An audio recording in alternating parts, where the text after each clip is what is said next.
بسم اللہ الرحمن الرحیم اللہم صلی علی محمد وعلی آل محمد۔ نثار میں تیری گلیوں کے اے وطن، جہاں چلی ہے رسم کہ کوئی نہ سر اٹھا کے چلے، جو کوئی چاہنے والا طواف کو نکلے، نظر چرا کے چلے، جسم جاں بچا کے چلے۔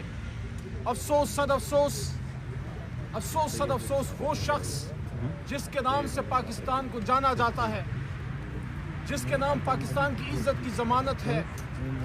ایک عرصہ ہو گیا، آدھی صدی کا قصہ ہے، یہ سب زلالی پرچم ہے اور عمران خان ہے اور پاکستان ہے۔ لیکن آج وہ عمران خان جس کے ہسپتال میں لوگوں نے، لاکھوں لوگوں نے مفت علاج جن کا ہوا اور یہ احسان نہیں جتا رہے، یہ صرف اپنا آپ کے سامنے مقدمہ رکھ رہے ہیں کہ آج وہ عمران خان اپنی آنکھ کے علاج کے لیے آج سپریم کورٹ کے سامنے ہم سب یہ استدعا لیے بیٹھے ہیں کہ عمران خان کو ان کی آنکھ کے علاج کے لیے اسپتال لے جایا جائے۔ میں نے جب عمران خان کی آنکھ کا مسئلہ پیدا ہوا، اسی سپریم کورٹ کے باہر پریس کانفرنس کرتے ہوئے ایک بات کی اور میں نے دل سے وہ بات کی تھی، اور وہ بات یہ ہے کہ لیڈر کی آنکھ اس کی آنکھ نہیں ہوتی، لیڈر کی آنکھ سے قوم اپنا تابناک مستقبل دیکھتی ہے، لیڈر کی آنکھ میں قوم کو اپنا مستقبل نظر آتا ہے۔ یہ نقصان جو عمران خان صاحب کی آنکھ کا کیا گیا ہے، یہ عمران خان کی نہیں 25 کروڑ عوام کے مستقبل پہ حملہ ہے۔ اور ہم ڈیمانڈ کیا کر رہے ہیں؟ ہم وہ ڈیمانڈ کر رہے ہیں جو کسی بھی عام قیدی کو مل سکتا ہے، اور عمران خان صاحب کوئی خاص ٹریٹمنٹ نہیں وہ مانگ رہے۔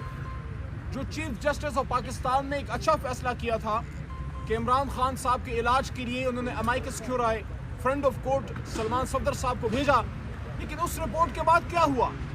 کیا رپورٹ داخلی دفتر ہو جائے بس؟ کیا ہماری عدالتوں کا بس یہی کام ہے؟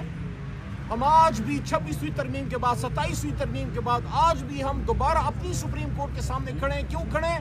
کیونکہ آج اگر سپریم کورٹ آزاد ہونے کا دعویٰ کرتی ہے، یا اللہ کرے کہ 100% ہماری عدالتیں آزاد ہوں، اس میں عمران خان کا تحریک انصاف کو بڑا رول ہے۔ ہم نے ہمیشہ سپریم کورٹ اور آئین کی بحالی کے لیے اور سپریم کورٹ کی آزادی کے لیے ہم نے تحریکیں چلائی ہیں۔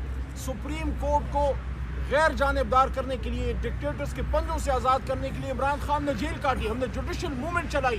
مجھے آج سے تقریباً 14 سال سے زیادہ ہو گیا ہے، وہ وقت یاد پڑتا ہے جب ہم ان کانسٹیٹیوشن ایونیو پہ پورے پاکستان سے لاکھوں لوگوں کا مجمع کر کے سپریم کورٹ کے ساتھ اظہار یکجہتی کے لیے اکٹھے ہوئے تھے۔ تو ہماری تو اسٹرگل ہی تمام عدلیہ کی آزادی کے لیے ہے، سپریمیسی آف کانسٹیٹیوشن کے لیے ہے۔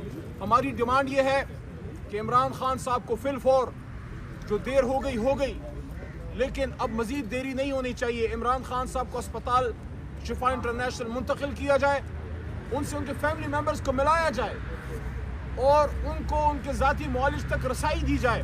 اور میں ساتھ یہ بھی کہوں گا کہ عمران خان صاحب ایک عام آدمی نہیں، وہ صرف ایک بھائی اور ایک فادر یا ایک ہسبینڈ نہیں، وہ کروڑوں پاکستانیوں کے لیڈر ہیں، وہ ایک سیاسی قیدی ہیں۔ ہی از اے پرزنر آف کاشس۔ جہاں تک عمران خان صاحب تک رسائی کی بات ہے، میں ڈیمانڈ کرتا ہوں کہ میرے لیفٹ میں جو آدمی کھڑے ہیں، فیر آدمی ہیں، جنرل سیکرٹری تحریک انصاف کے سلمان راجہ ہو گئے، بیرسٹر گوہر ہو گئے، یا اپوزیشن لیڈر صاحبان، دونوں ذمہ دار لوگ ہیں۔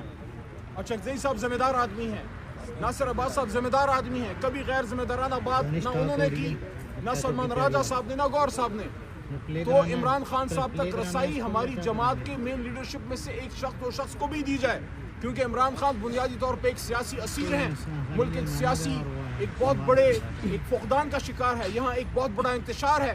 جب تک عمران خان صاحب تک سیاسی لوگ نہیں جائیں گے، مسائل کا حل نہیں نکلے گا۔ لیکن چونکہ صحت کا مسئلہ ہے، ہم اس کو سیاسی نہیں بنانا چاہتے، لیکن ڈیمانڈ یہ رکھتے ہیں کہ فیملی ممبرز اور ان کے ذاتی معالج اور پارٹی میں کسی ذمہ دار شخص کو ان سے ملنے دیا جائے، تاکہ عمران خان صاحب کی صحت کا، خیریت کا ہمیں پتہ لگ سکے، اور جب تک ڈاکٹرز ایڈوائز کریں عمران خان صاحب کو ہسپتال میں رکھا جائے۔ بہت شکریہ۔